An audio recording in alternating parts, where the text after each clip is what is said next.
Who invented the mountain bike?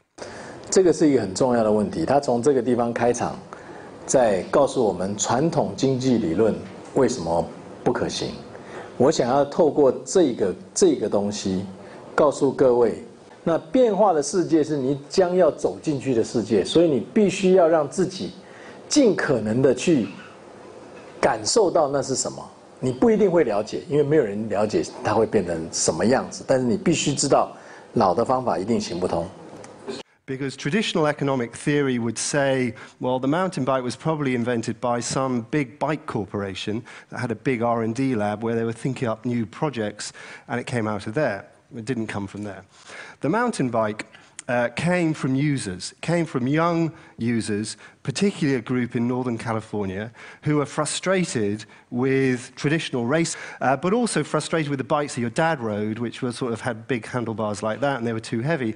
So they got the frames from these big bikes, put them together with the gears from the racing bikes, got the brakes from motorcycles, and sort of mixed and matched various ingredients. And for the first, I don't know, 3 to 5 years of their life, mountain bikes were known as clunkers.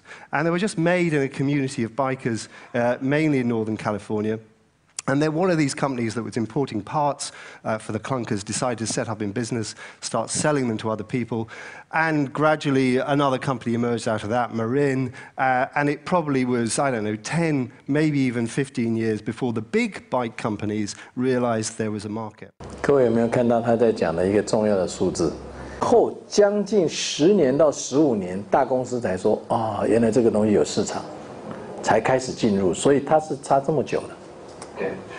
30 years later, mountain bike sales and mountain bike equipment account for 65% of bike sales in America. That's $58 billion.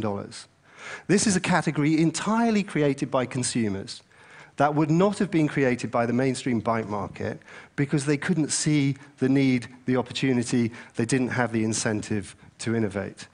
What's the policy recommendation out of that if you're in government or you're running a large company? More special people, more special places. Build creative clusters in cities, create more R&D parks, so on and so forth.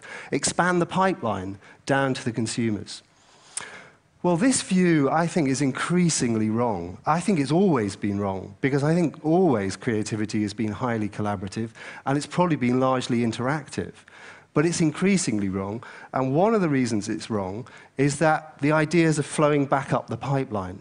The ideas are coming back from the consumers, and they're often ahead of the producers. Why is that?